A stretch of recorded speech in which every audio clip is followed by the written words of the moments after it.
Then Pilate, therefore, took Jesus and scourged him. And the soldiers platted a crown of thorns and put it on his head. And they put on him a purple robe and said, "Hail, King of the Jews!"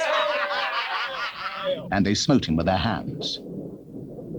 Pilate therefore went forth again, and saith unto them, Behold, I bring him forth to you, that ye may know that I find no fault in him.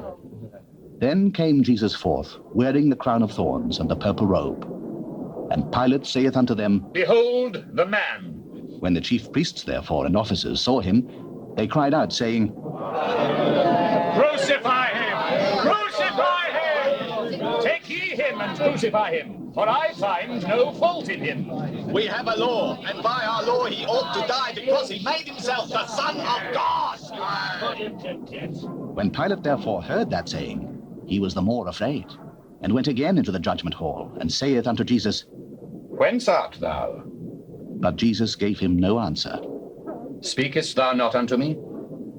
Knowest thou not that I have power to crucify thee, and have power to release thee?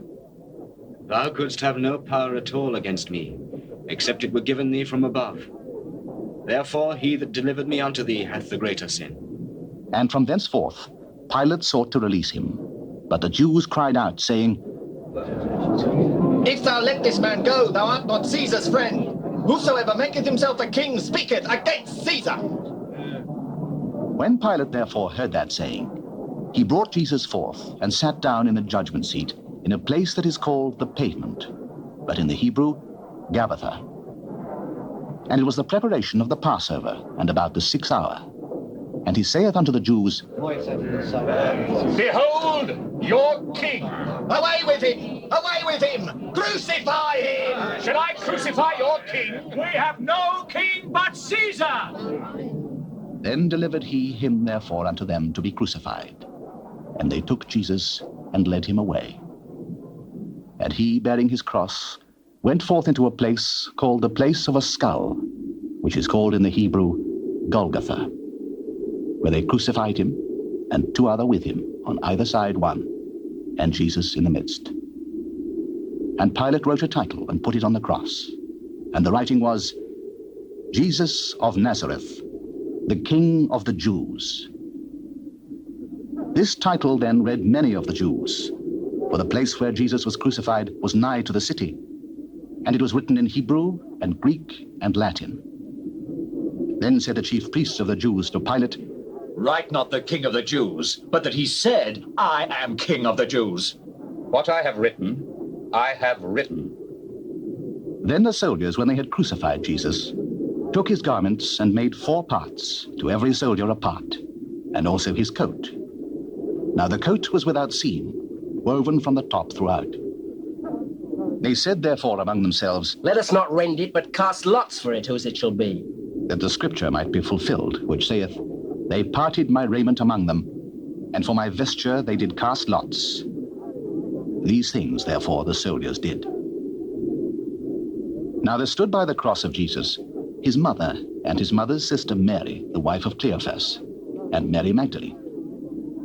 When Jesus therefore saw his mother and the disciple standing by, whom he loved, he saith unto his mother, Woman, behold thy son. Then saith he to the disciple, Behold thy mother. and from that hour that disciple took her unto his own home.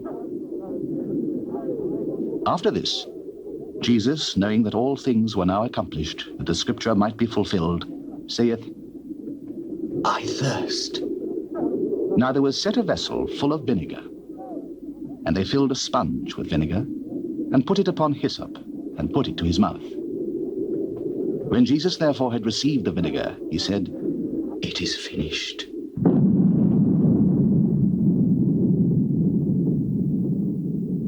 And he bowed his head and gave up the ghost. The Jews, therefore, because it was the preparation that the bodies should not remain upon the cross on the Sabbath day, for that Sabbath day was an high day, besought Pilate that their legs might be broken and that they might be taken away. Then came the soldiers and brake the legs of the first and of the other which was crucified with him. But when they came to Jesus and saw that he was dead already, they brake not his legs. But one of the soldiers with a spear pierced his side, and forthwith came there out blood and water. And he that saw it bare record, and his record is true. And he knoweth that he saith true, that ye might believe. For these things were done, that the scripture should be fulfilled. A bone of him shall not be broken. And again another scripture saith, They shall look on him whom they pierced. And after this, Joseph of Arimathea, being a disciple of Jesus, but secretly for fear of the Jews, besought Pilate that he might take away the body of Jesus. And Pilate gave him leave. He came therefore and took the body of Jesus. And there came also Nicodemus, which at the first came to Jesus by night, and brought a mixture of myrrh and aloes, about 100 pound weight. Then they took the body of Jesus, and wound it in linen clothes with the spices, as the manner of the Jews is to bury.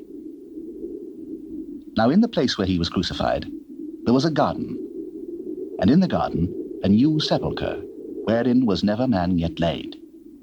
There laid they Jesus therefore, because of the Jews' preparation day, for the sepulchre was nigh at hand.